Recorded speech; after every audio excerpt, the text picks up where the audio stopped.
I never thought I'd tell this story. For months, I tried to convince myself it didn't happen, that it was some kind of dream, a hallucination, a breakdown. But the memories are too sharp, too real, and there are things I brought back with me that I can't explain. It started on a cold Thursday night in early spring. I was driving home from a late shift, the kind of shift where the world feels half asleep and the roads belong to you. The clock on my dashboard said 11:47 p.m. when I turned onto the stretch of road that cuts through the forest. No streetlights, no houses, just black trees on both sides and the hum of my engine. That's when I saw it. At first, I thought it was just a plane, a light above the trees, moving slow, too low. But then it stopped, completely, just hanging there, as if the air itself was holding it up. I pulled the car over, heart pounding, and got out. The night was dead silent. No crickets, no wind, just me and that light. It pulsed once, bright, blinding white, and suddenly I couldn't move. The next thing I knew, I was lying on a smooth surface. Not a bed, not a floor, something in between. It felt warm, almost alive. When I opened my eyes, I expected to see a hospital ceiling. Instead, I saw a dome of shifting colors, blues, silvers, greens, like liquid light moving across glass. I sat up slowly, dizzy, my body heavy, and that's when I saw them. 3 figures stood at the edge of the room. Not human, but not terrifying either. Tall, thin, with elongated heads and eyes like polished stone. Their skin shimmered faintly, reflecting the colors of the dome. I should have screamed. I should have panicked. But I didn't. Instead, a strange calm washed over me, like they were projecting it directly into my mind. One of them stepped closer. Its mouth didn't move, but I heard its voice clearly in my head. "Do not be afraid. You are safe." They didn't restrain me. They didn't hurt me. Instead, they guided me through their vessel, showing me things I can barely describe. Corridors that shifted as you walked, walls that seemed alive, technology that responded to thought rather than touch. They told me I'd been chosen, not abducted, not kidnapped, chosen to see, to understand. Time didn't work the same there. Days bled into nights, but there was no sun, no moon, just the constant glow of their ship and the endless black of space outside. I swear to you, I spent a week with them. They showed me their world, holograms of vast cities that floated above oceans of light, machines that healed wounds in seconds, devices that could bend gravity like clay. They spoke of energy drawn directly from the fabric of the universe, of travel across galaxies as easily as we drive across town. And yet, despite everything, they treated me with kindness. They asked me about Earth, about humans, about war, love, fear. They listened, really listened. And when I didn't have the words, they reached directly into my thoughts, pulling out memories and feelings I couldn't put into sentences. But the strangest part? When they finally returned me, when the light pulsed again and I opened my eyes, I was standing beside my car, door still open, engine still running. The clock on the dashboard said 2:03 a.m. 2 hours had passed. 2 hours here, but I'd been gone for 7 days. That was just the beginning. The first day on their ship was the hardest.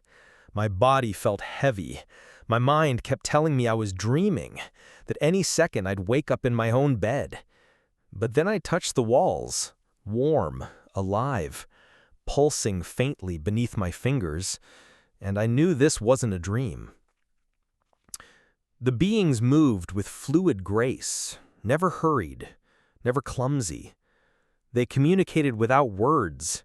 their voices resonating in my head like clear thoughts that weren't mine. "You have questions," one of them said. Of course I did. My mind screamed with them. "Who are you? Where am I? Why me?" The answer came, layered, not in sentences but in feelings. Curiosity, patience, purpose. They wanted me to see, to learn. They took me to a chamber unlike anything I'd imagined. It wasn't filled with machines or flashing lights. Instead, it was open, vast, with a transparent wall that stretched upward into infinity. Beyond it lay the stars, so close, so sharp. I felt like I could reach out and grab them. One of the beings raised its hand, and the view shifted. Suddenly, we weren't just looking at stars.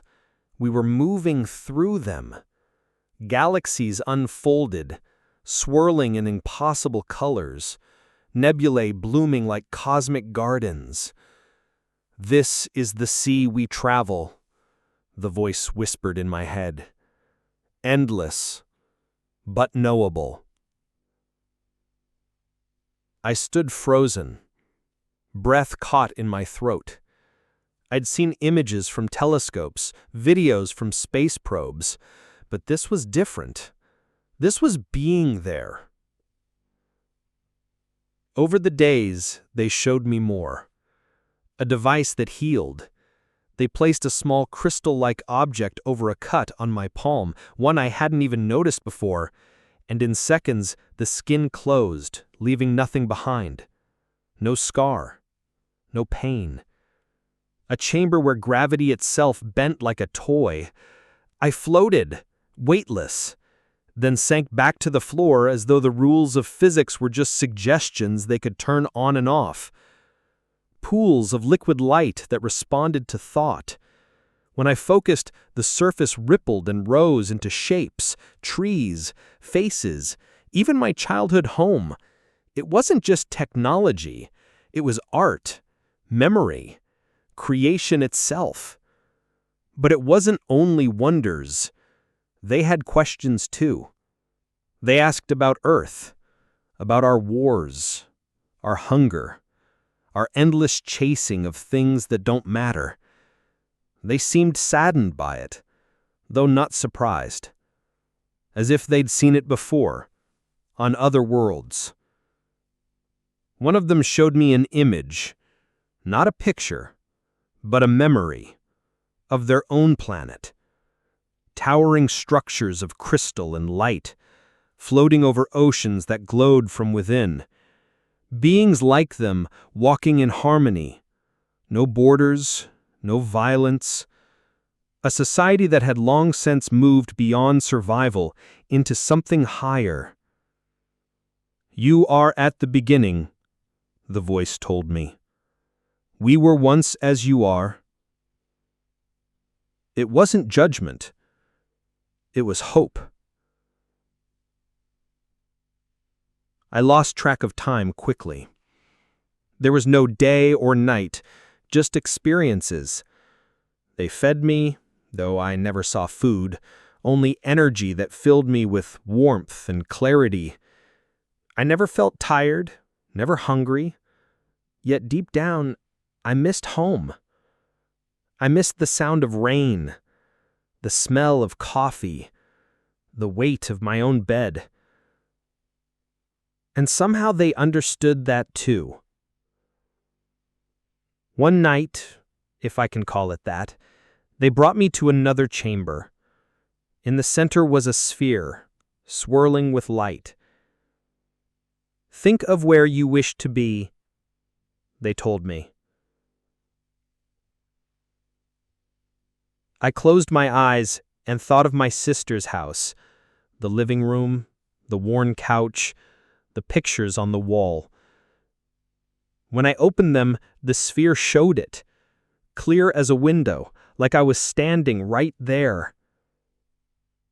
My sister sat on the couch, scrolling her phone, completely unaware I was watching from light years away.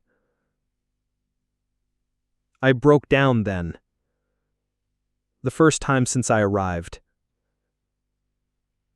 I wept, overwhelmed with longing and awe. And one of the beings rested its hand, 3 long fingers, lightly By the on my time they shoulder. told me it was time to return, I felt like I'd lived another life. Their world, if you can call it a world, had seeped into me. Their calm, their knowledge, their way of existing. The thought of going back to Earth, to bills and traffic and meaningless arguments, felt small. But they told me gently, firmly, "You cannot stay." I begged them, not with words, but with emotions that spilled out of me. Fear of losing this, fear of forgetting, fear of never feeling this wonder again. They answered with sadness, "You are not ready. Your kind is not ready. But you have been shown. That is enough." The farewell wasn't dramatic. No ceremonies, no gifts. Just one final walk through their ship. They showed me a chamber I hadn't seen before. In its center floated a structure like a crystal heart, pulsing with colors too deep to name. "This is our vessel," they said. "It lives as we live. It carries us across the sea of stars." I reached out, and the crystal pulsed brighter at my touch. For a moment, I felt it, an intelligence vast and ancient, not just a machine, but a companion, alive in ways I couldn't comprehend. It knew me. It recognized me. And then, just as quickly, it withdrew. The return itself was instant. One moment I was surrounded by their light, their calm voices in my head.